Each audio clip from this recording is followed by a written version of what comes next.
আপনারা জানেন যে এই রাজ্যে যে সরকারটি চলছে, এই সরকার যারা চালাচ্ছেন তারা কোনো রাজনৈতিক দল বলে আমি বা আমরা বা গোটা ভারতবর্ষের লোক মনে করে না। এটি একটি পরিবারের ব্যবস্থাপনা এবং এই পরিবার কার্যত আমাদের দেশে হানাদার যে মুঘলরা ছিল সেই রকম লেঠেল বাহিনী, হানাদার বাহিনী তৈরি করে গোটা রাজ্যে তারা কাটমানি, সিন্ডিকেট এবং রাহাজানির মধ্য দিয়ে এই রাজ্যকে লুট করছে। এবং এই লুট করাটা সাধারণ একজন প্রান্তিক গ্রামের সর্বহারা মানুষ থেকে শুরু করে শিল্পপতি, বিজনেসম্যান, সরকারি কর্মচারী, শিক্ষক, পেনশনার্স কেউ এই আওতার বাইরে নয়। অন্যদিকে প্রকৃতি মা যে সম্পদ দিয়েছেন আমাদের এই পশ্চিমবঙ্গকে, বঙ্গভূমিকে, সেই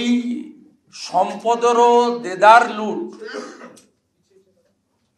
এই রাজ্যে ঘটছে এবং সেই কারণে হাজার হাজার কোটি টাকা রাজ্যের কোষাগারে রাজস্ব আসার বদলে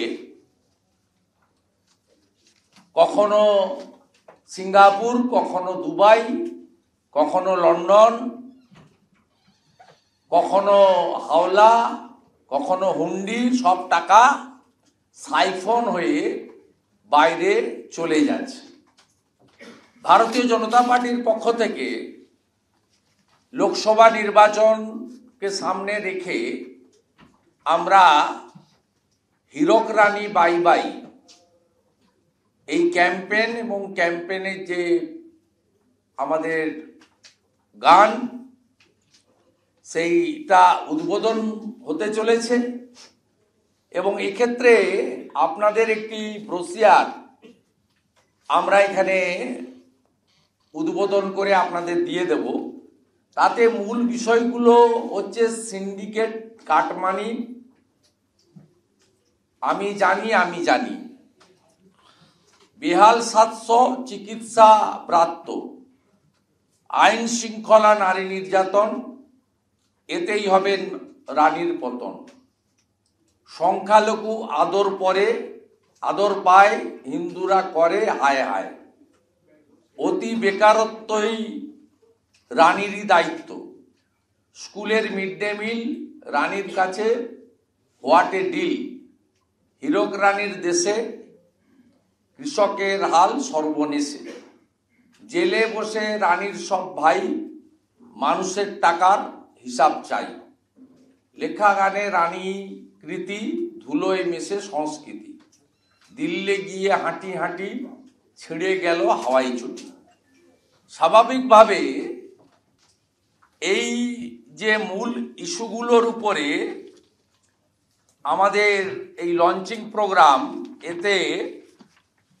এই রাজ্যের বর্তমান সার্বিক অবস্থাটা কমপ্লিটলি তুলে ধরা হয়েছে এবং এক্ষেত্রে শুধু অর্থনীতি, স্বাস্থ্য, বেকারত্ব, শিল্পায়ন, কৃষকদের অবস্থা, তফসিলি জাতি, উপজাতি, পাহাড়, জঙ্গলমহল, সুন্দরবন তা নয়। পশ্চিমবাংলায়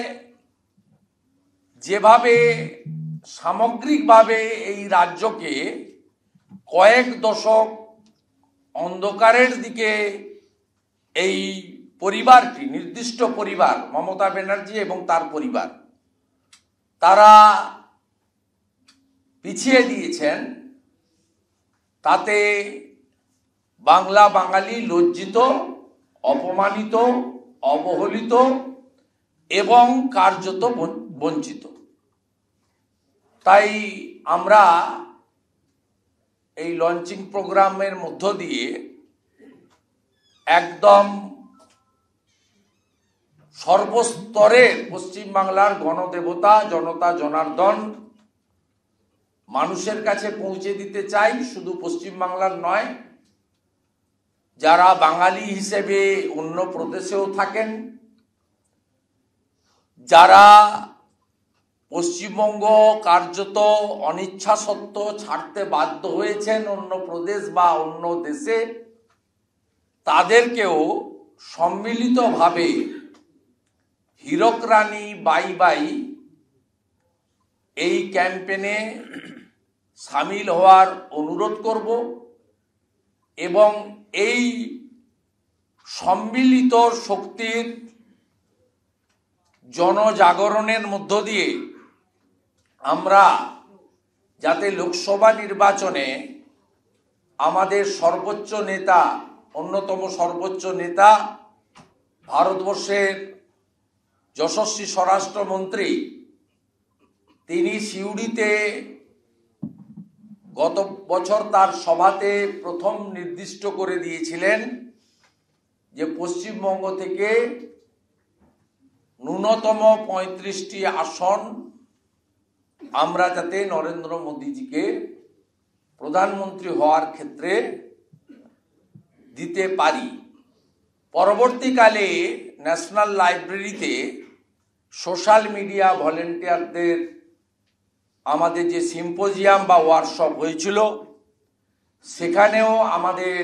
নেতা একই কথার প্রতিধ্বনি করে গেছিলেন। আমরা চাই পশ্চিমবঙ্গের জাগ্রত জনগণ, আমরা যে ইস্যুগুলোর উপরে এই ক্যাম্পেইন লঞ্চ করলাম, এই ক্যাম্পেইন শুধু পলিটিক্যাল ক্যাম্পেইন নয়, এটা যাতে মাস ক্যাম্পেইনে পরিণত হয়।